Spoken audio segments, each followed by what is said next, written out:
अखंडमंडलाकारं व्याप्तं येन चराचरं तत्पदं दर्शितं येन तस्मै श्रीगुरुवे नमः।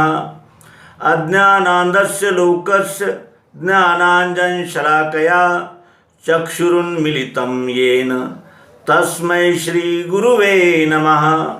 गुरुर्ब्रह्मा गुरुर्विष्णु गुरुर्देवो महेश्वरा गुरुर्साक्षात् परब्रह्म तस्मै श्रीगुरुवे नमः। अनेक ग्रंथांत, पंथात, संप्रदायात, विचारधारेत, शास्त्रांमध्ये विखुरलेलं अध्यात्म, जे शब्द भांडाराने समृद्ध झालेली विद्वत्ता आणि या सर्व जंजाळातून काढून प्रत्यक्ष यथार्थ रीतीने आणि साक्षात या विश्वरूप परमात्म्याचं दर्शन करून देणाऱ्या श्री सद्गुरुनाथाच्या चरणी संपूर्ण मन, बुद्धी, चित्त आणि अहंकार या अंतरेंद्रिय आणि ज्ञानेंद्रिय, कर्मेंद्रिय आमच्या सर्व वृत्तींसह साष्टांग समर्पित दंडवत श्री सद्गुरुनाथांच्या चरणी आमच्या समस्त ज्याला म्हणता येईल की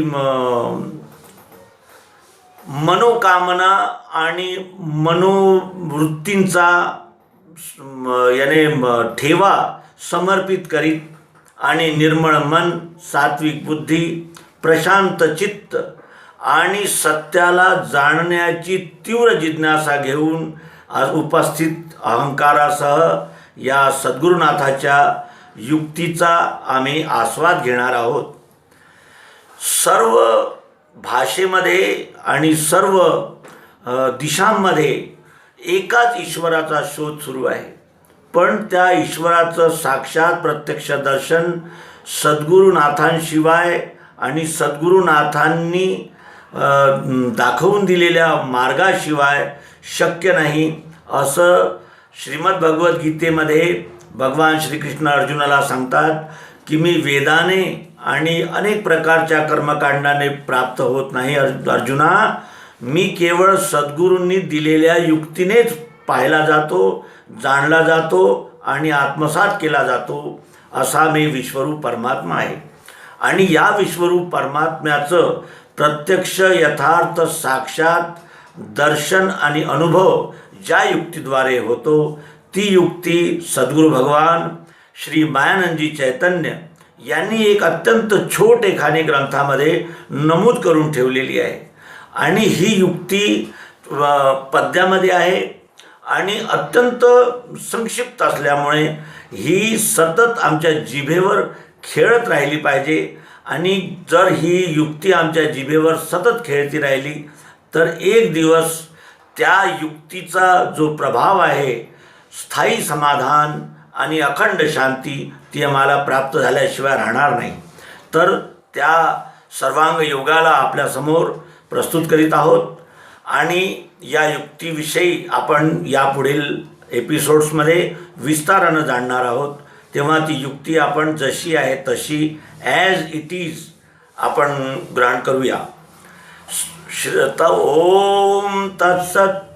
भगवान श्री मायानंद चैतन्य विरचित सर्वांग योग अध्याय पहिला अभंग। सद्गुरु चरणी दंडवत असो, प्रेम सदा वसो चित्ती माझ्या।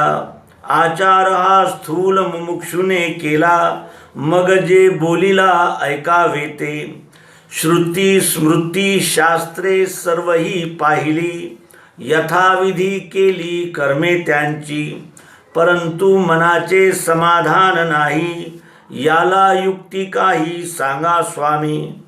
तत्पद ते काय, त्वम पद ते काय, असी पद काय कळे नाहे। बघावे ते कैसे, पाहणारा कोण, याची पूर्ण खूण सांगा आता। येथे मोक्षेच्छा दर्शन योग नामक अध्याय पहिला संपूर्ण झाला। सर्वांग योग अध्याय दुसरा। ऐकुनी हा प्रश्न श्री गुरु सांगती, जाणण्याची युक्ती निज रूप। हाच अनुभव हाच साक्षात्कार, हेच एक द्वार निश्चयाचे. जड चैतन्याची ग्रंथी सुटण्याला, खडी साखरेला घ्या समोर. आणि शांत चित्त करून ती पहा, निश्चयांती महाभय जाते. येथे सद्गुरु स्थापन योग नामक गुरुस्थापन योग नामक अध्याय 2 संपूर्ण झाला. सर्वांग योग अध्याय 3. वस्तूचे स्वरूप दिसते तो क्षर, गोडी हा अक्षर आत आहे. साखर जे नाम तोच पुरुषोत्तम, प्रेमाचे हे स्थान ध्यानी घ्यावे. स्वरूपाचा बोध स्पष्ट होण्यासाठी, कल्पिली त्रिपुटी स्वभावाने. तत्पद हे क्षर, त्वंपद अक्षर, असी पदसार निजरूप. क्षर हे अष्टांगी, अक्षर एकांगी, वस्तू ही सर्वांगी एक आहे. येथे सद्गुरु स्थान दर्शन योग नामक अध्याय 3 संपूर्ण झाला. सर्वांग योग अध्याय 4. आता याचा भेद स्पष्ट करण्याला, प्रथम अक्षराला तपासावे. यात 8 अंगे दिसू लागतील, त्या सर्वांची चाल चक्राकार. स्वनेत्रांनी दिसे रूप याला आहे, तैसे दिसत आहे विश्वामध्ये. त्वचेने पहावे स्पर्श याचा होतो, आहे विश्वात तो स्पर्श रूपे. वाजवून बघा शब्द यात आहे, तोच दृश्यात हे प्रत्यक्षची. जिव्हेला विचारा स्वाद सांगेल ती, ब्रह्मांडी ही स्थिती रसरूप. नाकाने पहावे गंध हा कळेल, तोच समतोल विश्वामध्ये. या रीतीने दृश्यमात्री भाव 5, कल्पनेत 6 वस्तू एक. ऐसा हा तत्वांच्या स्वभावाचा बोध, पंचीकृत कृतभेद यात आला. सारी शब्दसृष्टी येथवर जाते, त्रिगुणाचे नाते सूक्ष्म आहे. ज्ञानेंद्रियांनी ते दिसणार नाही, मनाने सर्व ही ध्यानी येते. येथे क्षरभावस्थित पंचीकरणानुभव योग नामक अध्याय 4 संपूर्ण झाला. सर्वांग योग अध्याय 5. तुपामध्ये वस्तू पहा मिळवून, आहे सत्वगुण कळेल हे. पाण्याच्या संगाने स्वभाव रजाचा, प्रगटेल याचा प्रत्यक्षची. वस्तूचा स्वभाव तमहा आहेच, त्रिगुणते हेच विश्वामध्ये. अन्नाद्वारे स्थूल होती हे जीवात, कफ वात पित्त या रूपाने. पुढे बुद्धी मन आणि अहंकार या नामे साचार दृश्य होती. या 8 भावांची आहे ज्यात स्थिती, भावनाक्षरती साम्यावस्था. मंडलाकार हा अक्षरभाव फिरे, त्रैलोक्याचे सारे खेळ यात. हेच तद्दृश्य विराट पहावे, प्रत्यक्ष स्वभावे दिसत आहे. येथे क्षरविराट दर्शन योग नामक अध्याय 5 पूर्ण झाला. अध्याय 6. आता अक्षराला जाणण्याची रीत, सांगतो पुनीत दृष्टी ठेवा. त्रैलोक्याची लीला ज्या अक्षरभावात, वसते जी त्यात प्रियत्वाने. आहे पणाने जी उपलब्धी मात्र, भासते सर्वत्र स्वयंरूप. ती गोडी अक्षर निराकार आहे, स्वाद जाणू नये जिव्हाग्रीचा. गोडीला गोडीचे रूप कल्पांतीही, दिसणार नाही या नेत्रांनी. गोडीला गोडीचे रूप कल्पांतीही, दिसणार नाही नेत्रांनी. नेत्रांनी दिसावे ऐसी वृत्ती होता, स्वरूप तत्वतः तीच गोडी. बुद्धी बलाने ती आहे हे कळेल, नेत्रांनी दिसेल विश्वाकार.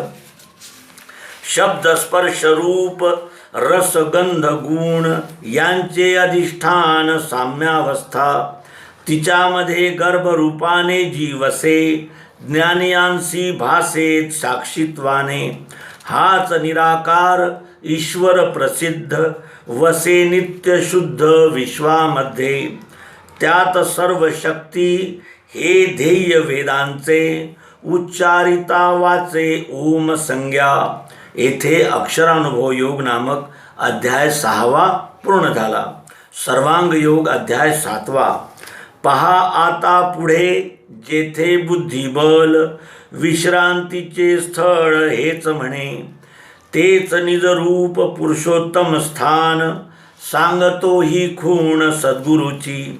अष्टांगे साकार गोडी निराकार, एक करा सार नाम राही, ते साखर नाम जाणा पुरुषोत्तम, आहे निजधाम दोहोचेही.